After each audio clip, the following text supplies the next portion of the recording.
Look at his body frame there. That's the ball over there. And look at how wide that ball has to go.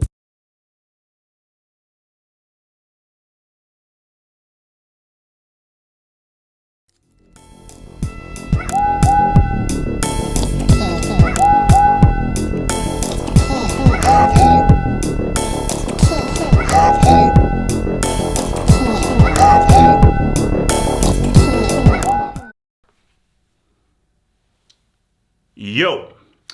All right, let's make it happen, man. So we're looking at these two goals here. So first of all, let's look at the Rodrygo goals. So shout out to your boy Valverde, who we have here. So we have your boy Valverde here.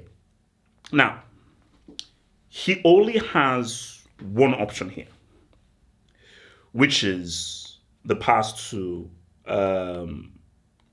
sorry, which is your pass. Wait, hold on. Let me where's the Robert? There we go. Which is the pass to Rodrigo. Now, the obvious pass is the pass to feet. A pass to feet is cool, but it doesn't ask questions. What asks questions is a pass into a space or a through ball, specifically which takes out a defender. A pass to feet doesn't take out a defender. A pass to feet is now puts the onus on the player receiving the ball to now ISO the guy and dribble past him. But a through ball, a pass into space that takes out the defender and creates space and puts the guy receiving the ball into a potential attacking position. So for Valverde, as he receives the ball, is like, okay, look, let's wait. Let's just wait and assess the scenery before we say anything. And why? And this is the beauty of why Valverde waited. See, if Valverde quickly made the pass, it doesn't create a situation, but just waiting for a split second. What does it create? It creates now, I believe, the better footballing decision, because a man here, a man here is now making that run. And Valverde over here now knows that rather than the pass to feet, which again isn't the interesting decision, the pass to make is that pass into space, because what that now does, that now takes out this defender or puts the defender in a difficult position. He gives the ball to feet. It's now a 1v1 ISO between Rodrigo, but a pass into space on the inside of the defender, which is what the defender hates, now takes out this defender and now puts Rodrigo in an attacking position. As you can see there, look, already, and this is early, the defender is already, oh, screwed. I'm screwed right now, because now I'm now in a situation. And Rodrigo now knows that I have the speed to get the ball and now put myself in an attacking position. So I could have received the ball there. He could have received the ball here, and he now has to dribble him, give the ball into Mbappe. But by now receiving the ball into space, if he receives it, he can now take the ball and now say what's up. So we have Rodrigo here. Now, an easier play to make maybe would be, let's give the ball to Mbappe. Cutting on the inside, give the ball to Mbappe. Or we have Vinny there, and Vinny is most likely going to make the runner across. But shout out to Rodrigo, because Rodrigo knew that, and this is all about mentality. We have to score, and we have to score first. And Rodrigo's mentality, especially his use of mentality, is it's got to be about taking the initiative and forcing the issue. So Rodrigo was like, yes, I can pass the ball, but I'm me. I'm him. I need to be single-minded to try and say what's up. And it's just about getting himself in the right position. And what we need to take close of is, this is his weaker foot. He's right-footed. So take into account just him, what he does on his weaker foot. So we have Rodrigo here. And again, the obvious thing here is that ball across, because he's opened his body up beautifully. Remember, the great pass from Valverde, the pass in space, is opened his ball up. And now it's about the right execution. And when you're hitting the ball with your weaker foot, even more so, you need to hit the ball sweetly, because you're just not used to or accustomed to striking the ball on your weaker foot. So the key about this goal is how well and how precisely he strikes the ball to beat one of the best keepers in the world in your boy Oblak. You can see here, look at our body frame. So he hits it with, so he hits it with his instep. And you have to just look at the beauty of hitting that, because look at his body frame there.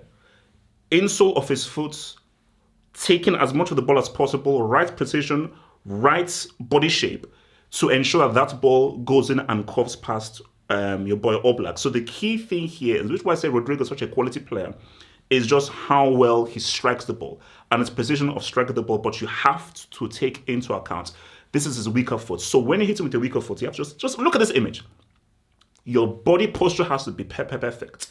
Where you strike the ball has to be perfect. The position and the way in which you strike the ball with your instep and hitting it at the right moment, at the right spot to ensure that that ball travels in the way that you want it to travel. Because it's about power, speed, and also precision. Because as you can see from that precision, it's beautiful because the ball needs to travel wide and say what's up in there against a top quality keeper. And that just shows you why Rodrigo is that to do it, because to be able to do that single-mindedly, go direct, and hit the ball with the outside of his foot, bend it, because it's a difficult goal to score on your weaker.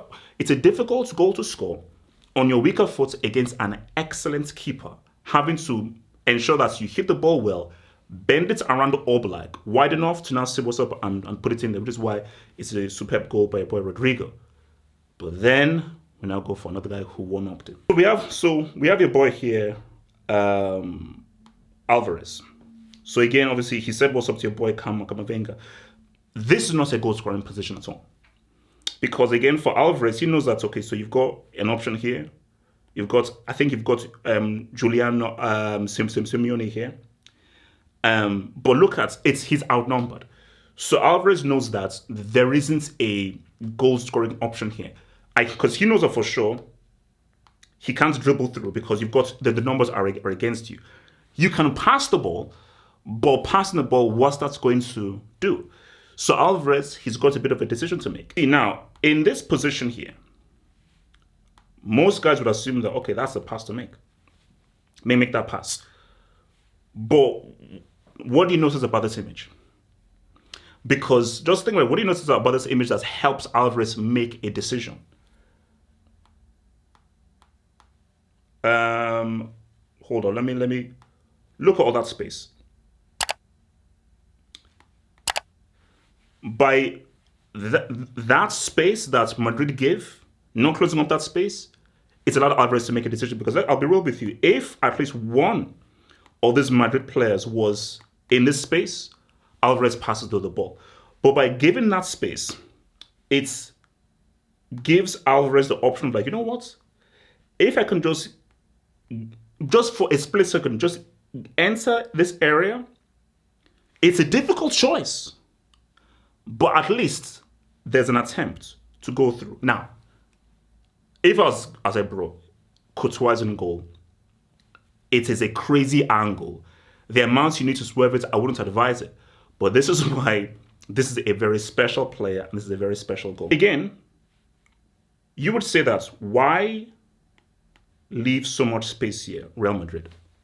But nobody would think that he would even try it. So you can already see from Alvarez's body posture, he's going for it. Like you can already see that he isn't giving that ball. He's going to go for it. But Alvarez now knows, okay, look, I'm going to go for it. I think Alvarez is aware of what he needs to do. Shooting it with like the front of your foot against Courtois is stupid. The only thing you can do, and going in and again, because Courtois is a quality keeper, trying to go for the inside or the post, that would be stupid against a Courtois. The only option is to bend it. But again, as I said, how well you have to strike the ball and how well the ball has to swerve against a quality keeper who is tall with long hands is insane. So again, keep in mind the quality of this goal. So I'll show you on another angle, but you can already see here, that's the ball over there. And look at how wide that ball has to go. Because the key for this Alvarez's goal is that Alvarez knows that I have to put the ball wide enough to put out of the reach of Courtois, and that ball needs to now swerve at the very last moment so that it doesn't go wide and goes into the post. And you can even see that the ball actually clips the post, which shows you how wide the ball has to go. Because to beat a Courtois, it has to go super wide. So how well he hits the ball is key, and just the level of curve and swerve, the Swervinski is super crucial. Again, just with Rodrigo, key thing here, because this is where I get into like my whole football bag right now. Hitting it with the side of his foot, like if you're passing the ball. But look at, because he knows that I need to lift the ball up. But hitting it with that side of your foot, how you pass it, because if he hit it with the front of his foot, you're not going to get that swerve. The ball will just go straight. But he needs to now lift the ball up, get that swerve, and this body posture here, it's about, because he knows that I need to make that ball swerve like crazy. But not only do I need to make the ball swerve, I need to make the ball go wide enough to be out of reach of Courtois, who is tall, and make that ball bend just at the very right moment. So it's the level of swerve and curve that he needs. But look at how he hits the ball. So if a guy is playing football, just look at how he hits the ball, and look at his body posture, the body posture, and the way he strikes the ball, which is very key. You see, this is pure football right now. Just again, look at his body posture, and look at just like how ferocious he hits the ball. But the body posture of this is swerve, curve. This is perfection of hitting of trying to cover a ball, of how to strike the ball, the way to strike the ball, and just the curvature. Because we just look at just what his body looks like. In his mind, you can just say for Alvarez is, I need to beat this Courtois kid, and the only way I need to beat him is I need to hit this ball perfectly. The right aggression, the right velocity, but the right swerve, and technically, which is the beauty of football, I need to technically get this perfect. Because if I don't technically hit the ball perfectly, Courtois either saves it or the ball goes wide. This is a perfectly hit ball. And again, that's the beauty, guys. Look, and that's the beauty here. Go look at that Roberto Carlos goal. Look at how wide the ball is. You see, that ball is going out. So at this moment in time, that ball is going out, because for Courtois, he can't hit it, because Alvarez now knows that this is stage one. It's now gone out of the reach of Courtois. But it's one, so the first stage is ensure that Courtois isn't able to reach it. So hit it super wide. But the second stage is if he's gotten the precision of how well he's hit the ball and he's hit the ball perfectly, stage two is, can that ball swerve and curve and dip just at the right time to enter the goal and not go wide? So this is stage one, where he's now cleared Courtois. Which, see, this is the easy stage, which is, just hit it wide enough from Courtois. The harder stage is, can he hit it wide enough? And the second stage, can that ball not curve at the right moment to enter the goal? Look at that.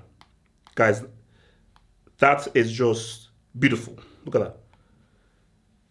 Guys, and that is just how wide the ball goes. Because look at that, the ball is almost hitting the post, because just an inch, if it just got how he struck the ball in the wrong place, this ball is going wide.